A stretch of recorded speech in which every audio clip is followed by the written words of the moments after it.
I didn't expect my sister to say something so cruel, not in front of everyone, not on the night my daughter had waited for all year.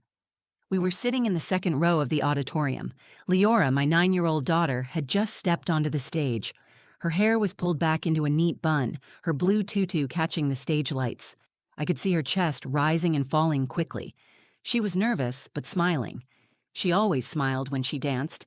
I leaned forward, hands clasped, barely breathing. Then my sister, Camille, tilted her head toward me and said, loud enough for half the row to hear, "She's not even built for ballet. It's embarrassing." My heart dropped. I turned to her, stunned. "What did you just say?" She didn't look at me. Her eyes stayed on Leora like she was critiquing a stranger. "I'm just saying. She's not the right body type. Look at the others. Leora's sweet, but this isn't her thing." I didn't have time to argue. Because right then, Leora heard her. She was in the middle of her arabesque, arms extended, one foot behind the other like we'd practiced at home 100 times. But her head turned. Slowly. She looked straight into the crowd, straight at Camille, and then her eyes met mine. Her face changed. Her smile disappeared. I stood up instinctively just as she faltered. Her knee bent too soon, and her hands dropped to her sides. The music kept playing, but she didn't. Leora stepped backward, turned around, and ran off the stage.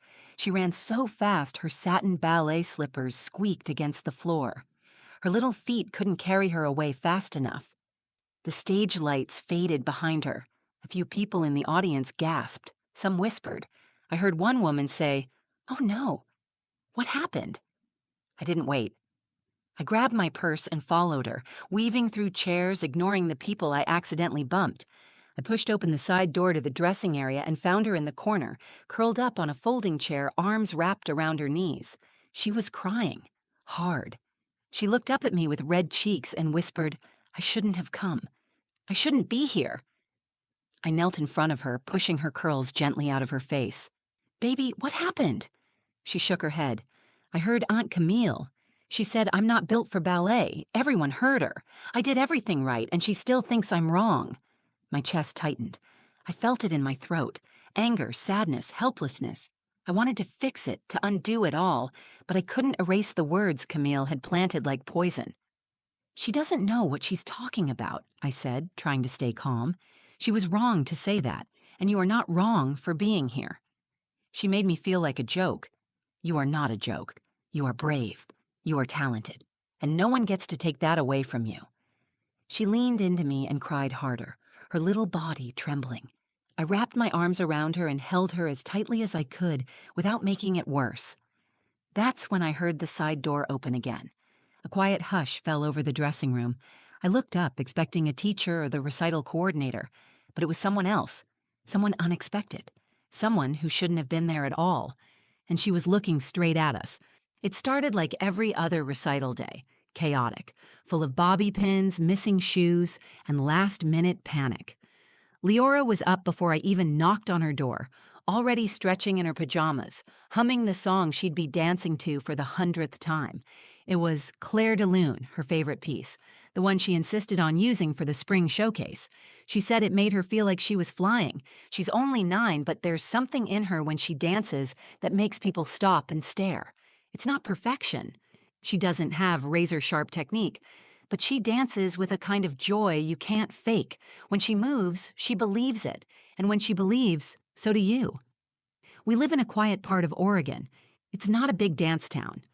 Our studio is small, 2 mirrored rooms above a hardware store, but the teachers care.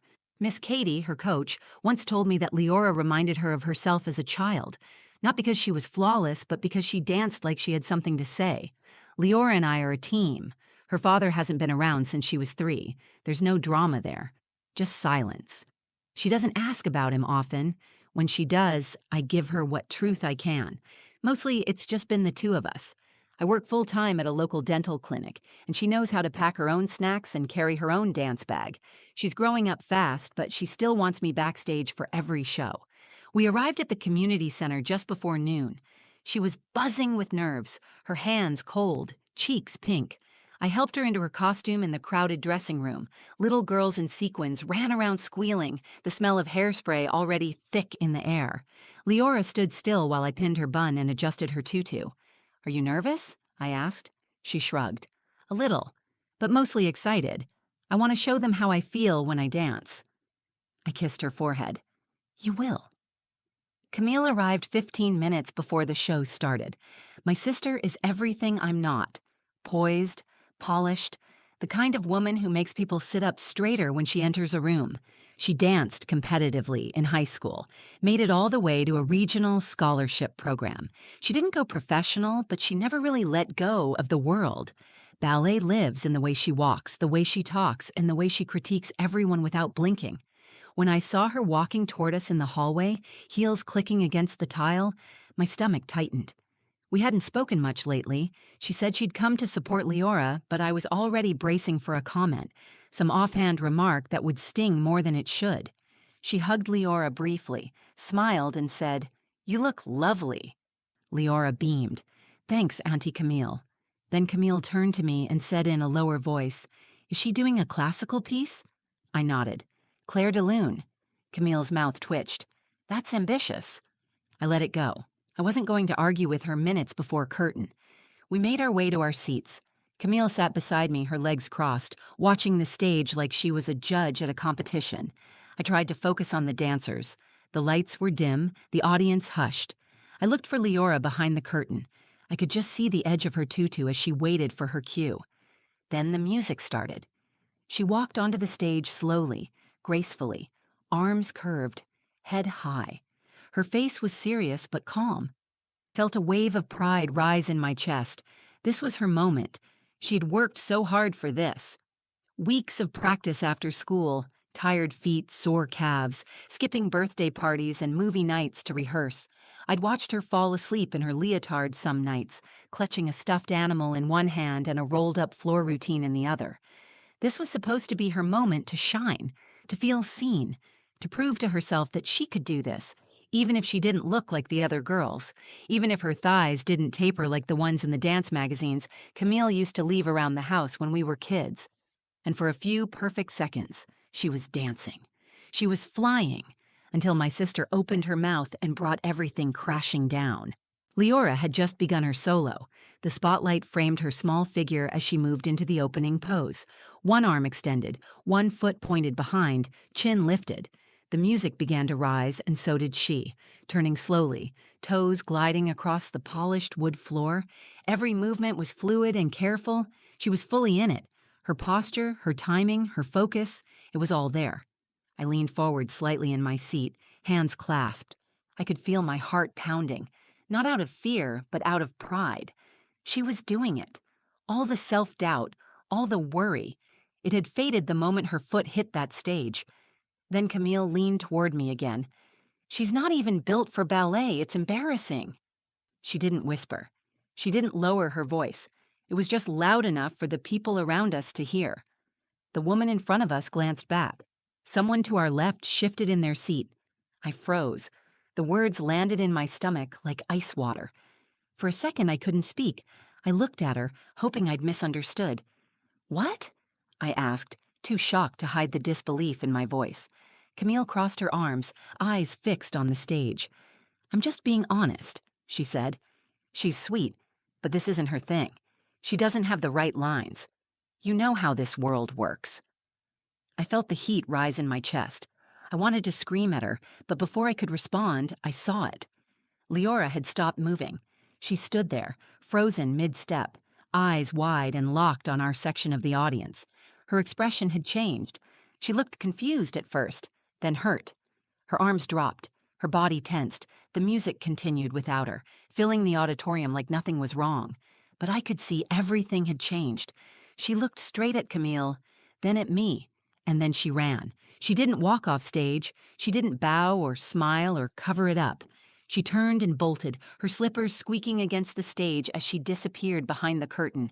Gasps rippled through the room. The lights kept shining on an empty stage. I shot up from my seat, nearly knocking over my chair. "Leora," I called softly, already stepping into the aisle. Camille didn't move.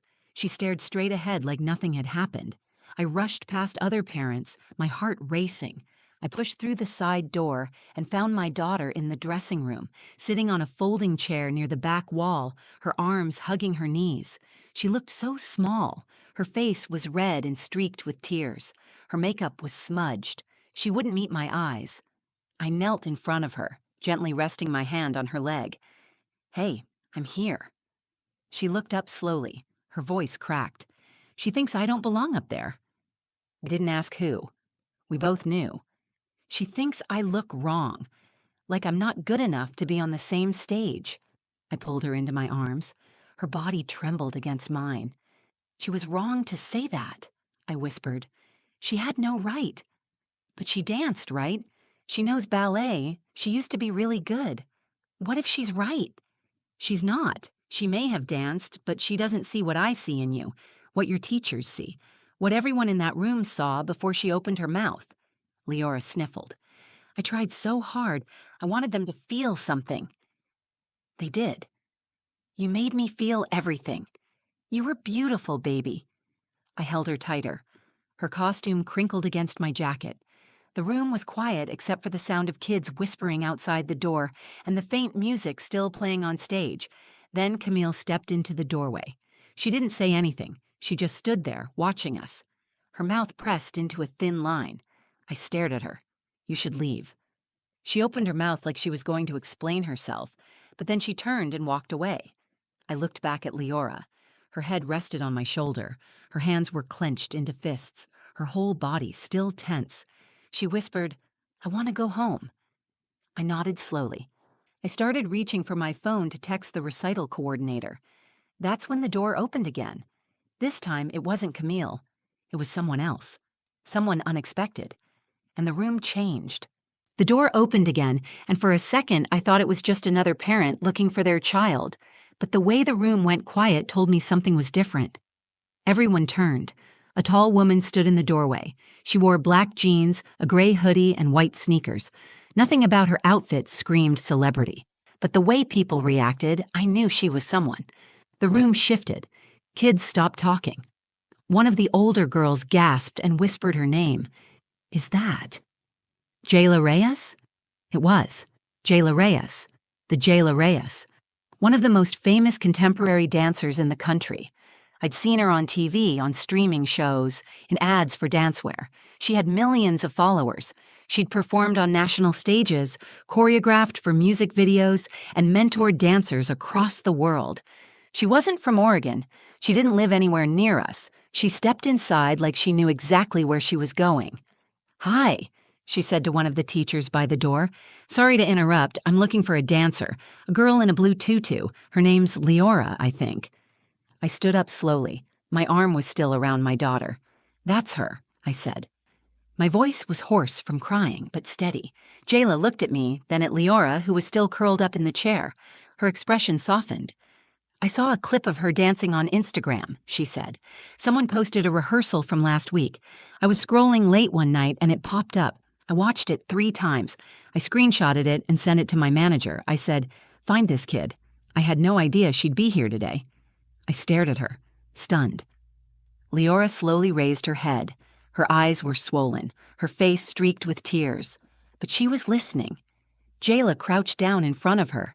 "You moved like the music lived inside your body," she said. "That's not something you can teach. It's something you're born with." Leora didn't say anything at first. She just blinked, confused. "I messed up," she whispered. Jayla smiled gently. "Do you know how many times I've messed up on stage? Hundreds. And you know what I learned? Messing up doesn't mean you failed. It means you cared. It means you were vulnerable. That's what makes a real dancer." Leora looked at me, then back at Jayla. "You're really her?" she asked, her voice small. Jayla nodded. "I'm really me. And I really saw you dance. And I meant it when I said you have something special." I felt my chest tighten, not from pain, but from something else. Gratitude, relief, the kind of emotion that builds when someone sees your child the way you've always seen them and says it out loud for the world to hear. Leora wiped her nose with the back of her hand. She looked down at her ballet slippers, then back at the doorway. Is it too late to go back out? I shook my head. You can go if you want to. They haven't closed the program yet. Jayla stood up and offered her hand. Let me walk you out. I think they're waiting. Leora looked up at me for reassurance. Only if you feel ready, I said. She nodded. Her voice was quiet but firm. I want to finish. I helped her to her feet. Her hair was messy now, her makeup a little smudged, but it didn't matter. She looked stronger than she had when she first stepped on stage, like something inside her had changed. Jayla walked beside her, hand gently on her back. We made our way toward the hallway. As we reached the edge of the stage entrance, the coordinator met us with wide eyes. Is she going back on? Yes, I said. She's ready now. Jayla smiled. Give her the music, let her start fresh. The coordinator nodded and rushed to the sound booth. The lights dimmed again. The crowd, still murmuring from the earlier interruption, fell silent as the first notes of Clair de Lune began again. And this time, when Leora stepped back onto the stage, she wasn't dancing to prove anything. She was dancing because she remembered who she was, and everyone in that auditorium could feel it. Leora stood center stage. This time, her steps were quiet but confident. The lights warmed her skin. Her arms moved gracefully into position, her chin lifted. The opening notes of Clair de Lune floated through the auditorium. No one in the audience made a sound. I sat back down in my seat, breath caught in my throat. Jayla stood near the side of the stage, arms crossed, watching. Camille had returned to her seat but hadn't said a word since. She sat stiff, arms folded, eyes locked on the stage. Leora began to dance. She didn't rush. She didn't hesitate. She moved with intention. Every step, every turn, every extension of her fingers was full of feeling. It wasn't about precision anymore. It wasn't about impressing anyone. It was about finishing what she had started, on her terms. Her foot arched and pressed into the floor, gliding with control as she turned in slow pirouettes. She reached upward, holding poses longer than she ever had in rehearsal. Her back curved like she was lifting her whole body toward the sky. She wasn't performing. She was telling a story. Her story. The audience leaned in. There were no fidgeting programs, no side conversations. People watched with stillness, as if afraid to blink. I glanced at Camille. Her expression had changed. Her jaw was clenched, but her eyes were glossy. Whether it was regret or surprise, I didn't know. Maybe both. She looked like someone who had just realized how wrong she had been and didn't know how to undo the damage. When the music reached its softest moment, Leora paused at the edge of the stage. Her arms unfolded slowly, gently, like a wave rolling back into the ocean. Then she stepped forward, her final pose blooming outward like a flower opening in full light. The music faded. For a beat, the room was silent. Then the entire auditorium erupted in applause. It wasn't polite. It wasn't obligatory. It was loud, full, real. People stood. Parents clapped with both hands. Kids cheered. Even a few teachers wiped their eyes. Jayla stepped forward and clapped with a slow, steady rhythm, smiling with pride. The judge, who had been seated quietly near the tech booth, stood up. She was a stern-looking woman in her 60s, dressed in black, her silver hair pulled into a tight braid. She rarely showed emotion during events. But now she walked forward, stopped near the edge of the stage, and spoke directly into her microphone. I wasn't planning to say anything today, she said. But after what I just witnessed, I need to speak. The room quieted again. I've judged hundreds of recitals. I've watched countless young dancers. But what I just saw reminded me why I fell in love with dance in the first place. It wasn't flawless technique that moved me. It was courage. That young dancer came back on stage after something painful, and she danced not out of pride but out of love. That is what ballet is meant to be. She turned to face the stage more directly. Leora, you have a gift, and it's not just in your movement. It's in your heart. Don't let anyone try to define what you should look like or how far you can go. You already showed us what greatness looks like. Leora's lips parted in surprise. Her hands were clasped in front of her chest. For a moment, she looked stunned. Then she smiled. Not a big performative grin, but something deeper. The kind of smile that said she finally believed it for herself. She stepped back, curtsied deeply, then exited the stage with her head held high. I met her in the wings. She ran into my arms, tears still fresh but full of joy this time. "I did it," she whispered. "You did more than that," I said. "You showed them who you are." Jayla walked up behind us and placed her hand gently on Leora's shoulder. "I meant what I said. If you ever want to train in Los Angeles, I'll make sure you're seen." Leora blinked. "Really?" Jayla nodded. "I don't offer that to just anyone." Camille approached slowly. She looked at me, then at Leora. "I owe you an apology," she said. "I was wrong." Leora didn't answer. She just nodded politely and turned back toward me.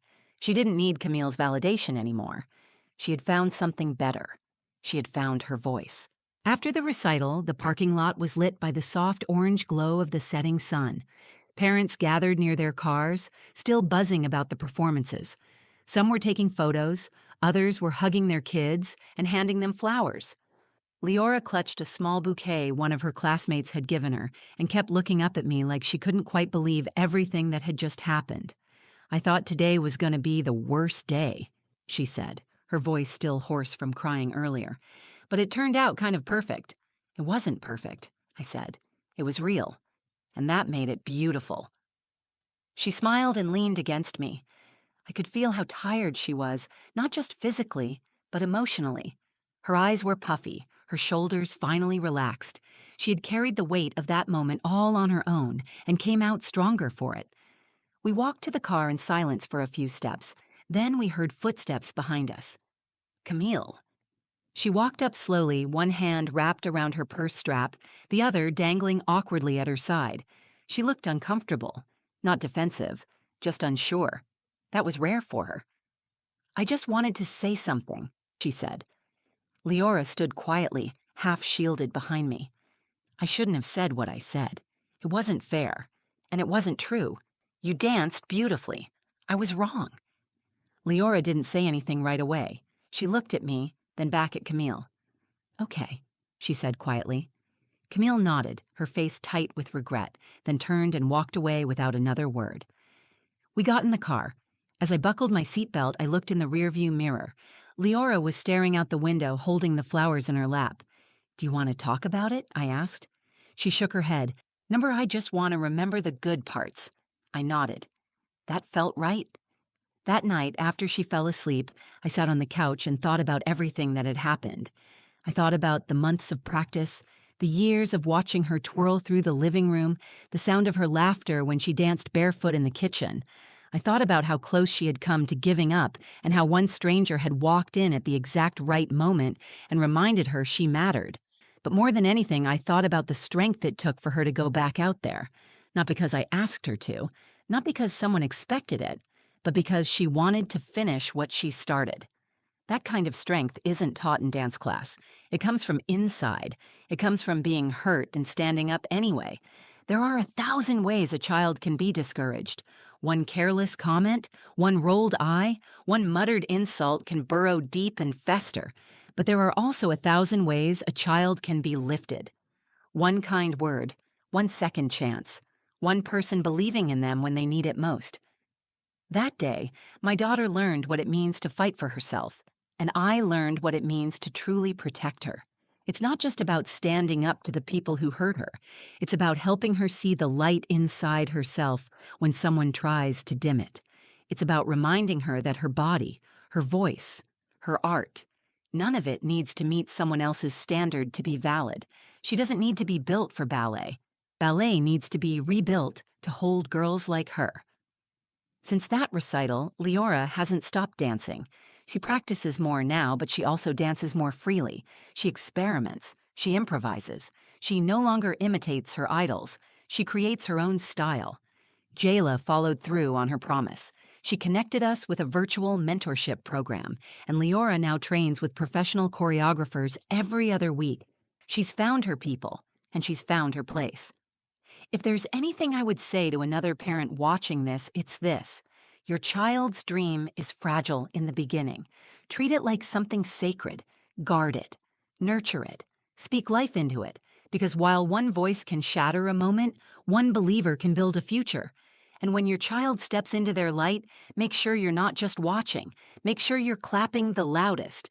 Thank you for listening to our story. If it moved you, If it made you think about the power of words or the strength inside a child who chooses to rise, please give this video a like. It helps more people find stories like this one.